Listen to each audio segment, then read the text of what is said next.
Assalamualaikum warahmatullahi wabarakatuh. Saya Ridho Ramadan dari Prodi Sistem Informasi kelas SI 303. Kali ini saya ingin mempresentasikan tugas ujian tengah semester Sistem Basis Data. Presentasi ini membahas ringkasan materi Sistem Basis Data dari sesi pertama hingga sesi 7. Materi mencakup konsep dasar basis data, lingkungan DBMS, model data, model relasional, bahasa query, hingga SQL. Pemahaman materi ini menjadi fondasi penting dalam pengelolaan data modern. Materi yang dibahas meliputi pengenalan basis data, lingkungan basis data, model data, model relasional, bahasa query formal, bahasa query komersial, dan juga SQL. Setiap sesi saling berkaitan dan membentuk alur pemahaman sistem basis data secara utuh. Penyajian dilakukan secara ringkas dan terstruktur. Kita akan mulai dari pengenalan basis data. Basis data merupakan kumpulan data yang saling berhubungan dan disimpan secara terorganisir. Data tersebut digunakan bersama untuk menghasilkan informasi yang mendukung pengambilan keputusan. Pengelolaan basis data dilakukan melalui sistem yang disebut DBMS. Perkembangan sistem basis data. Pada awalnya, pengolahan data menggunakan sistem berkas terpisah di mana setiap aplikasi memiliki file sendiri. Sistem ini menimbulkan redundansi dan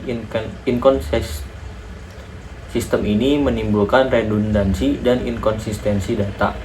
Oleh karena itu, dikembangkan sistem basis data terpusat menggunakan DBMS. Sistem basis data merupakan kombinasi dari data, perangkat keras, perangkat lunak, sistem operasi, dan pengguna. Seluruh komponen tersebut saling berinteraksi untuk mengelola data secara efisien. Sistem ini memungkinkan data digunakan secara bersama dan terkontrol. Komponen sistem basis data. Komponen utama sistem basis data terdiri dari data, hardware, software atau DBMS, kemudian user dan sistem operasi. DBMS berperan sebagai pengelola akses dan manipulasi data. Pengguna terdiri dari DBA, programmer, dan end user dengan peran yang berbeda. Kemudian kelebihan dari sistem basis data. Sistem basis data mampu mengurangi redundansi data dan meningkatkan konsistensi. Sistem ini juga mendukung keamanan, integritas data, serta akses multi-user. Selain itu, basis data memiliki kemampuan pemulihan ketika terjadi kegagalan sistem. Lalu ada kelemahan. Kelemahan sistem basis data merupakan penggunaan sistem basis data membutuhkan ruang penyimpanan yang besar. DBMS juga relatif mahal dan memerlukan tenaga ahli. Jika sistem mengalami kerusakan, dampaknya dapat mempengaruhi seluruh aplikasi yang terhubung. Lingkungan basis data. DBMS adalah perangkat lunak yang digunakan untuk mendefinisikan, membangun, dan mengelola basis data. DBMS membantu mengurangi redundansi dan menjaga konsistensi. Contoh DBMS yang umum digunakan antara lain yaitu MySQL, Oracle, dan SQL Server. Kita lanjut ke arsitektur DBMS. Arsitektur DBMS merupakan menggunakan tiga tingkat skema, yaitu eksternal, konseptual, dan internal. Level eksternal menampilkan data sesuai kebutuhan pengguna. Level konseptual menggambarkan struktur logis, sedangkan level internal mengatur penyimpanan fisik data. Lalu data independence. Data independence adalah kemampuan sistem basis data untuk tetap berjalan meskipun terjadi perubahan struktur. Physical data independence berkaitan dengan perubahan fisik penyimpanan. Logical data independence berkaitan dengan perubahan struktur logis data. Lalu kita ke bahasa dalam DBMS. DBMS menyediakan beberapa bahasa untuk pengelolaan data. DDL digunakan untuk mendefinisikan struktur data, DML untuk manipulasi data, dan DCL untuk mengatur hak akses. SQL merupakan bahasa standar yang mencakup ketiga fungsi tersebut. Lalu kita ke fungsi utama DBMS.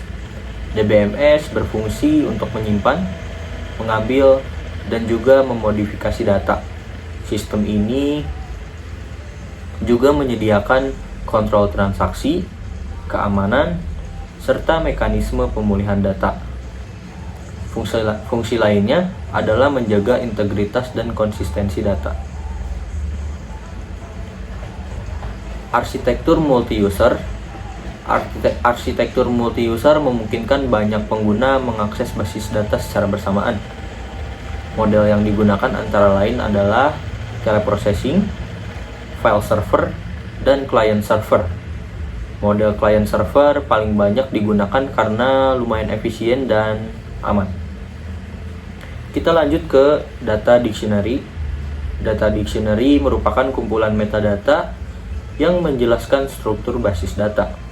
Informasi yang disimpan meliputi nama tabel, atribut, lalu tipe data, dan ada hak akses pengguna.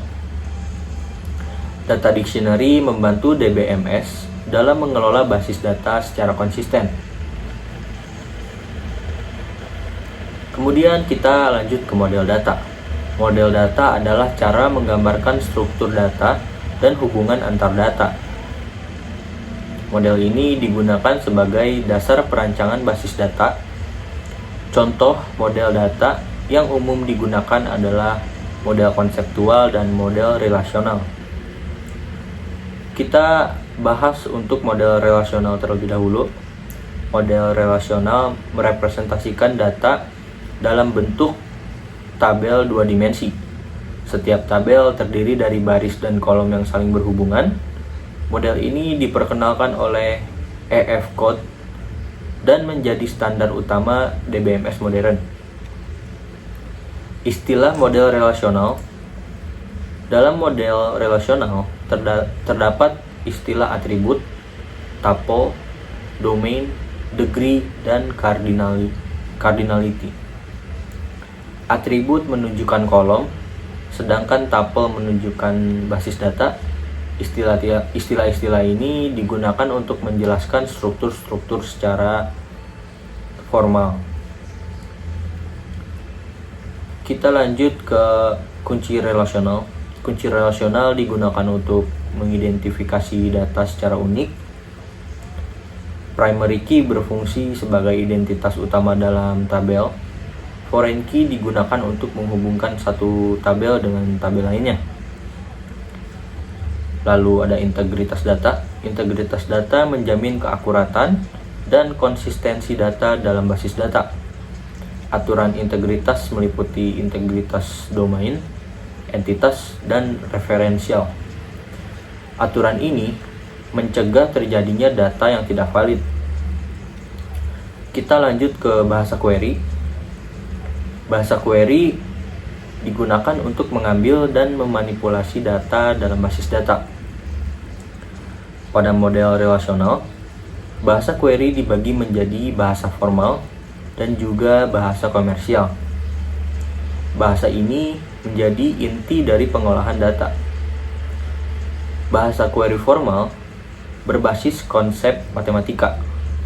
Bahasa ini terdiri dari aljabar relasional dan kalkulus relasional. Penggunaannya lebih bersifat teoritis sebagai dasar pengembangan bahasa query modern. Lalu aljabar relasional merupakan bahasa query prosedural. Bahasa ini menggunakan operasi seperti select, project, join, dan union. Setiap operasi menghasilkan tabel baru dari tabel yang ada. Kalkulus relasional. Kalkulus relasional merupakan bahasa query non-prosedural. Pengguna hanya menyebutkan data yang diinginkan tanpa menjelaskan cara pengambilannya. Bahasa ini terbagi menjadi kalkulus tuple dan kalkulus domain. Kemudian, bahasa query komersial. Bahasa query komersial dikembangkan untuk penggunaan praktis. Bahasa ini digunakan dalam aplikasi dan DBMS agar mudah dipahami pengguna. Contohnya adalah QBA, QL, dan SQL. Pengertian SQL. SQL adalah bahasa standar untuk mengelola basis data relasional. SQL bersifat non-prosedural dan berorientasi pada himpunan data. Bahasa ini digunakan hampir di semua DBMS modern.